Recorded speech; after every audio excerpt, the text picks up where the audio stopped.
Tonight, the KVAL tip line has been ringing off the hook tonight with reports of 3 mysterious lights in the sky over Eugene. Now, we first started hearing similar UFO sightings, and some say a flying saucer graced the skies above Eugene. Whether you believe in UFOs or not, this video has sparked lots of speculation. Take a look. Hey everybody, welcome back to my channel, and today we're going to talk about something that happened, and it was my encounter with a UFO and what happened after. On the down low, I'm kind of You can talk, just not loud. scared to tell anybody because you never know. I don't know if someone's going to come after me. It's probably something that shouldn't be said out loud. So this happened during the summertime, and it was about around 9 o'clock at night, and me and my partner were just coming back from the store. And at that time I lived in an apartment, and so we were driving back home, and then once we were driving back home, it was like a really clear night. It was really pretty. You could see all the stars.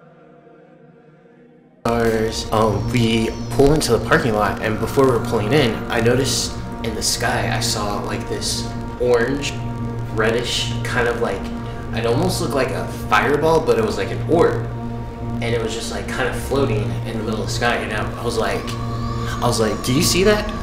To my partner, and he's like, yeah.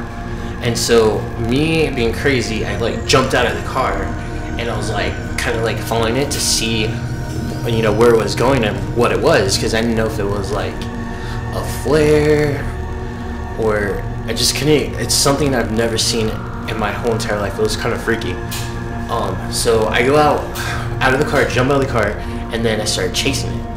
And then I want to say it's not too close, but not too far away. But it was like kind of like this big, and it was like kind of floating.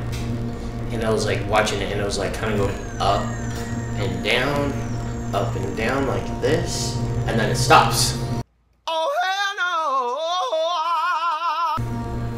And then I noticed in the parking lot, there were 2 other people watching it too. So it just stops.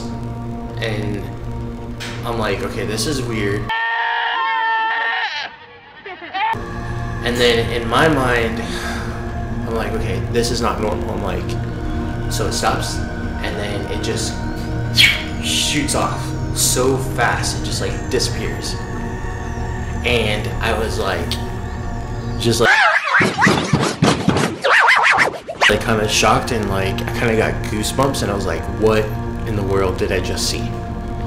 It really spooked me so much. I was like scared. And then also my partner got out of the car, and he's like, why the hell did you jump out of the car? And I'm like, well, you remember seeing that orange globe? I wanted to see where it was going. And I kind of regret, because I had my phone in my pocket the whole time, and I really, really wish that I would have got video of it, because that, I mean, it's like hard to explain what it looked like in person, but I just know it was not a flare, it was not a plane, because anything that I know of, what I've seen, can't stop in the middle of the air and just like disappear. And the really interesting thing is, I went onto the internet, and I was like kind of doing research. At that time, I lived in Oregon, Eugene, Oregon, and there were, I want to say like 3 or 4 news stories about the same thing that I saw, but it was at different nights. At least I know I wasn't the only person. I mean, my neighbors were there too, but I didn't really talk to them after. They're just like, did you see that? And I was like, yeah. But afterwards is what is like really freaky.